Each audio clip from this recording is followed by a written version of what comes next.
Hello, welcome back to the Doll's House for Chapter 2 of 5 Dolls in a House by Helen Clare. Chapter 2 is called Electric Lights. The first thing Elizabeth did about the doll's house was to buy a new battery. It cost quite a lot of her pocket money, but she couldn't bear to think of the poor things going to bed so very early because there were no lights. When her brother had fitted it in, she made sure that all the lights worked, waited until Edward had gone downstairs, and then went towards the door. "They'll be set up," said the monkey's voice as she walked up the path.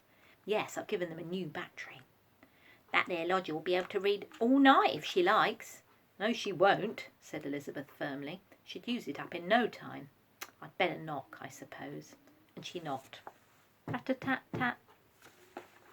There was a scuffle and a whisper inside, and Elizabeth heard someone say, "There, that's her, it must be. What are we going to do? Let her in. Don't keep her on the doorstep. That'll make things worse." And the door was opened, this time by Jane. "Come in, Mrs. Small. We were expecting you." "We're afraid. Oh dear, it's not ready, you know." "What's not ready? Whatever's the matter?" said Elizabeth. The dolls all seemed to be in the greatest fluster, and then Vanessa spoke.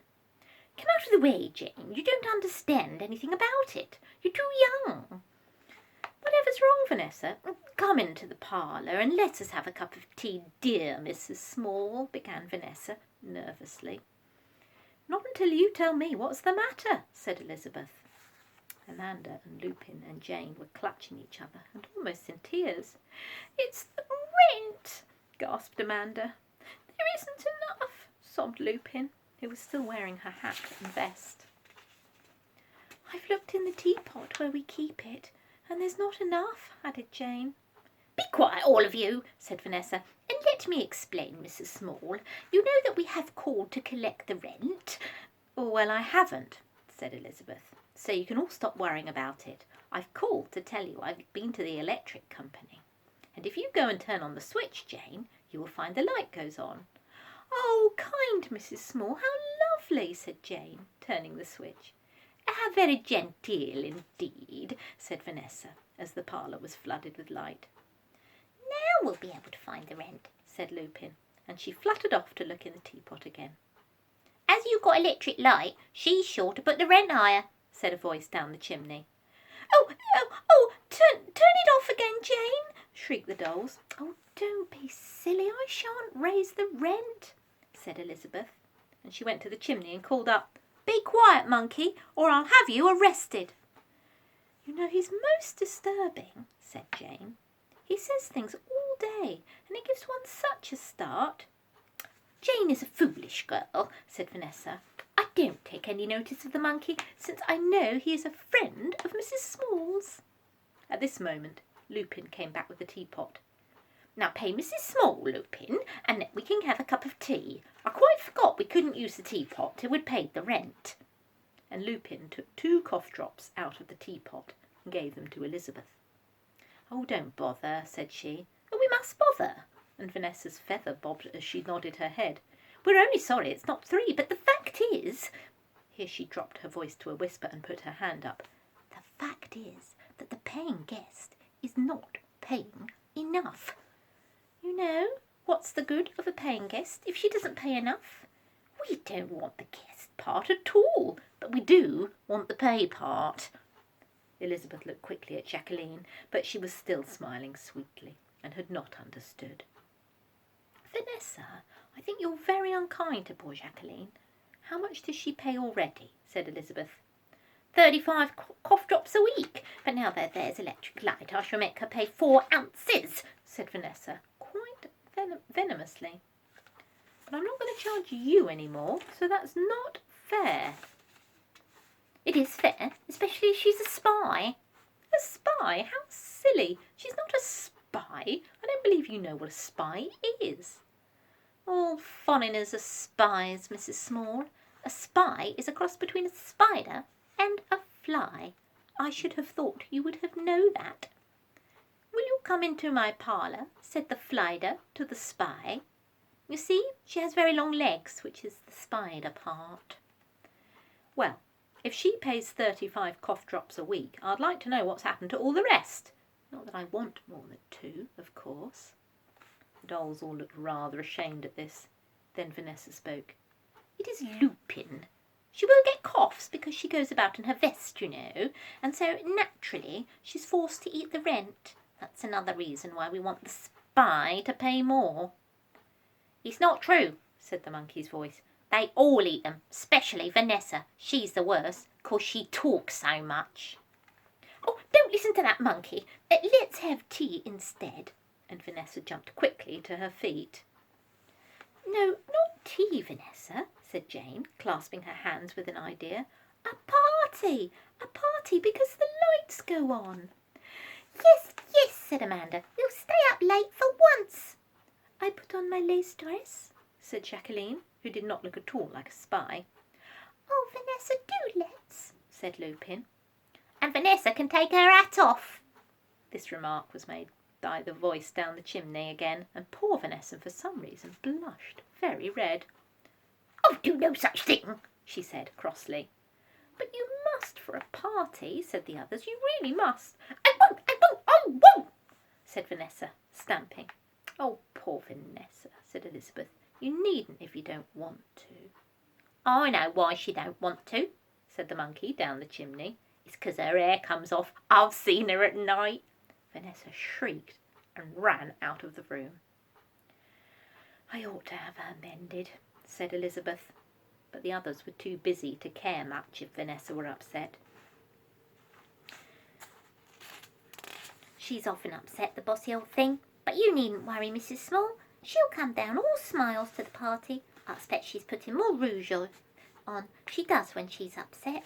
Jane, you go and get the food, and Lupin and I will arrange the room. Now, Jacqueline, you needn't go and dress yet, you conceited thing. Just help me with the table. But you haven't any proper food, you poor dolls. I'll go and see if I can bring some.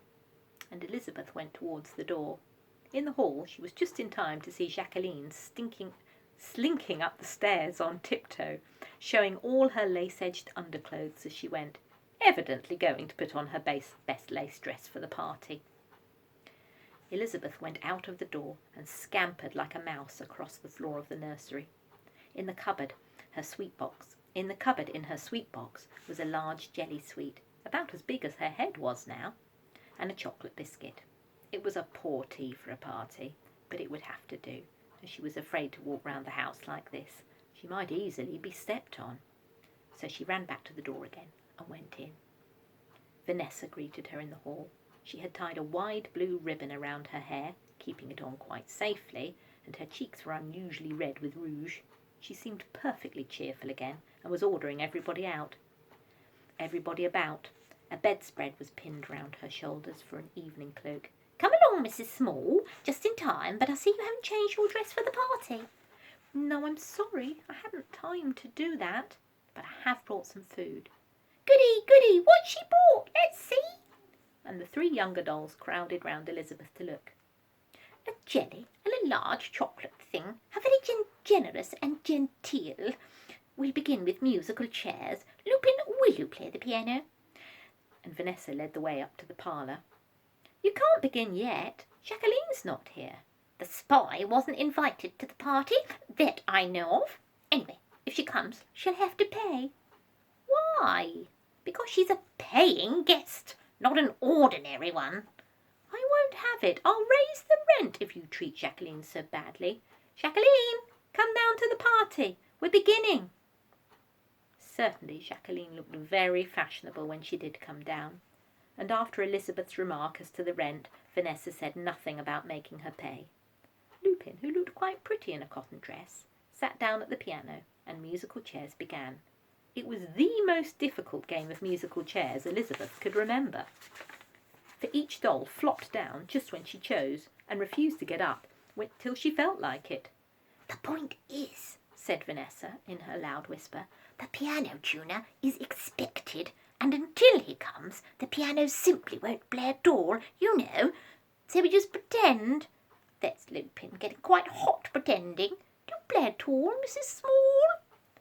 Elizabeth didn't see that it mattered whether she played or not, as the piano made no noise. so she said she would sing for them.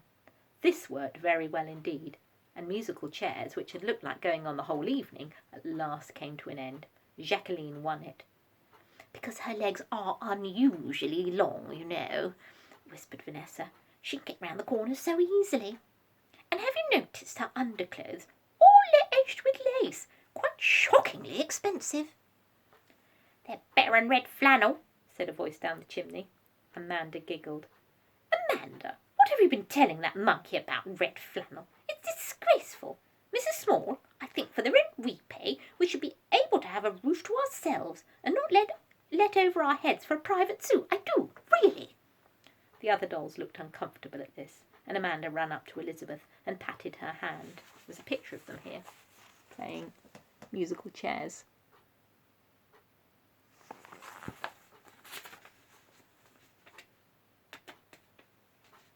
"Oh, but Mrs. Small has let us off quite a lot of rent, and given us lights, and brought food for our party. Surely you can put up with the monkey? Why, you said you took no notice of him." "That's when he takes no notice of me. But when he starts talking about about Amanda's red flannel petticoats, I do draw the line." Elizabeth laughed heartily at this, for she knew perfectly well about Vanessa's petticoat being red flannel, and so did the other dolls, and so of course did Vanessa, though she tried hard to look as if she didn't. "Supper next," she said, or is it tea? Come along, there's a chair for each now, so Jacqueline needn't sit on the floor." And they all trooped down to the other room, where Jane had made the table look delightful. She had put a white cloth on and decorated it with coloured beads. In the middle stood the cake, which the dolls had every day, and at either end stood the jelly and the biscuit. Elizabeth broke up the biscuit into 6 pieces, while Vanessa tried to cut the jelly with a knife, as if it were pudding. Unfortunately, it was one of those hard ones. "I suppose you are sure this is a jelly, kind Mrs. Small, because I find it very difficult to cut. But that may be on account of the knives here all needing sharpening. The knife grinder is expected. Never mind, we've got our chocolate thing."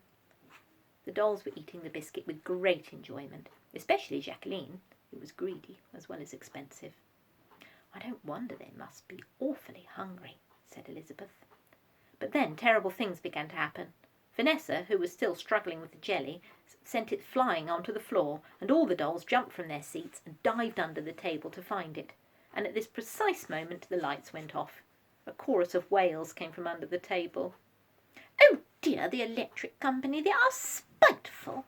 They must have known we were having a party and done it on purpose. They do that sort of thing, you know." "We shall never find a jelly like this." Elizabeth found herself crawling round and round the room, bumping into all the dolls in turn and looking for jelly. Once she thought she'd found it, but it turned out to be Lupin's head. Amanda lay in a heap and laughed and laughed. But how could that battery have worn out so quickly? Elizabeth could not understand it. "Well, good night. There's nothing for it but to go to bed. Come along, Lupin, I'll take you up. So, stop laughing, Amanda. Come along, everyone. We'll find the jelly in the morning. Good night, dear Mrs. Small. It's too bad of the electric company to spoil the party." And Vanessa very gallantly led the way upstairs, followed by a rather subdued procession of dolls. "I'm awfully sorry. I'll go and see those people first thing in the morning. I will, really. Good night," said Elizabeth. "Goodbye, Mrs. Small," they called sadly over the banisters. But as she was walking down the steps, she heard a chuckle from above her. "Settled their hash beautifully, didn't I?" "Oh, monkey, how bad of you!" "What did you do? I shall have to move you off there, you know." "I just took the battery out. It's on the roof." "Well, put it back again at once." "They should have asked me to the party. Then I wouldn't have done it," he said sulkily. "Put the battery back." The monkey regretfully obeyed, and the whole house was lit up again in an instant. Elizabeth waited a moment to see what would happen. To her surprise and delight, she saw the whole procession of dolls, headed up by Vanessa, come downstairs again and go on with the party. Jacqueline was in a petticoat, which was really quite as good as her dress, and Lupin, who had got almost ready for bed, was wearing her blue knitted vest. Before Elizabeth grew big again, She saw them very happily beginning to play Hunt the Slipper. Thank you very much for joining me. I shall see you again tomorrow. Before you go, do have a look at the DVD extras for today, won't you? Bye.